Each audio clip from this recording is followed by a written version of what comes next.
I'm Shaina and I'm here with two of the crafts that I have made. These are two paper mache boards that I have made using old newspapers and waste papers. I have recycled them to make these two boards, which I'll be using later as hard covers for my copy and making folders.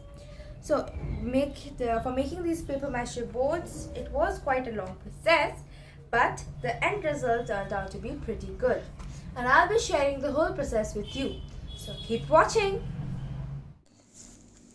So I'm beginning the process with taking old newspapers and then putting them in water and leaving them soak the water overnight. So I'll just leave them out here now I'm here with the step 2, which is taking out all the excess water from the newspaper that I had let it soak for the previous night. So I'm going to squeeze these newspapers so that all the excess water is drained out of it. And as you can see, some of the newspapers even left inside the container. So I'm going to take a big sieve and then there I'm going to pour the soaked newspaper. My main motive is to take out as much as excess water that I can from this soaked newspaper, so that it makes it easier for doing the next process of making paper mache. So as you can see, I have squeezed the newspaper and got the excess water out. Now I'm moving to the third step, that is putting all this material in the mixer and mixing it up to get a fine paste of it. So I'm going to mix it all up. So now you can see what I have got as an end result of putting it in the mixer is a very fine paste, not exactly a paste, like a blended mixture of the soaked newspaper. So now the next step is to put this mixture on a muslin cloth, or you can use any other cloth which has fine pores in it, so that you can easily now again squeeze out the excess water. So as you can see, I've kept it on this cloth.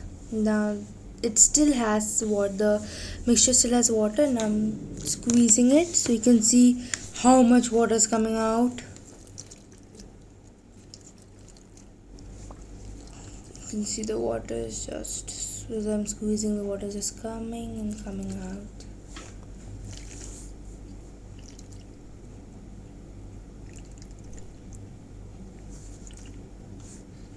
So now not much water is coming, so I guess it's almost done.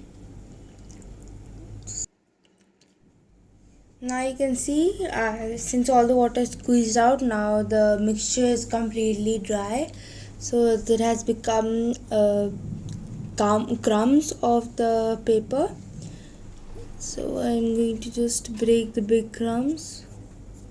Now I'm going to add corn flour in it. So corn flour will act as a binding agent, and it will help the paper mache once it hardens to stay intact as well.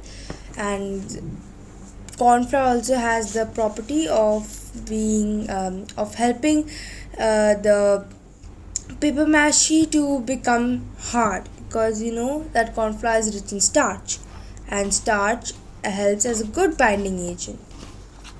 So now I'm going to mix it all up. Now I'm going to add glue. So I'm using Camlin white glue here. You can use any glue that's available. So glue also acts as a binding agent.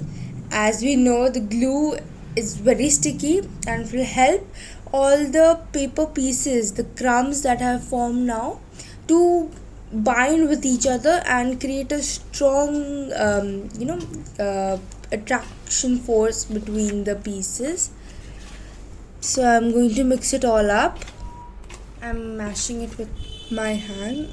So you can add glue according to your needs, and corn flour as well, so that at a point to understand that all the crumbs they are sticking to each other, and you are able to prepare a dough out of it.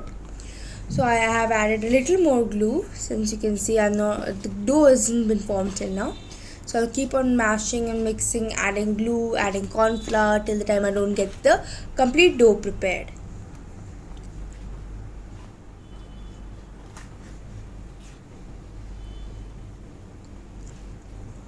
Now as you can see, I'm adding the corn flour.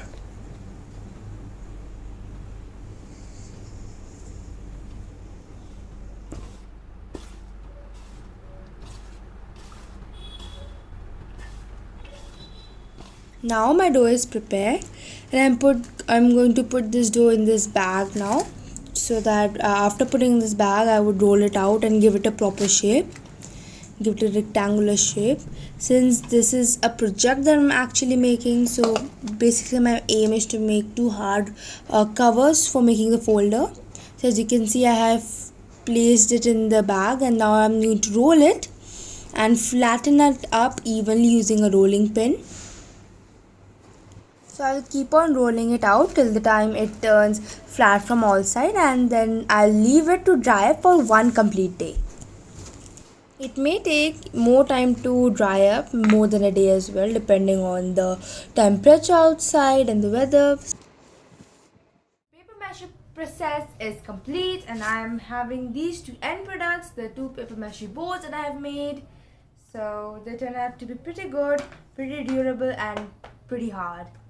So, if you liked my video, please like, share and subscribe, and don't forget to press the bell icon to keep updated about all my new videos coming in the near future about education or any such related topics. Thank you.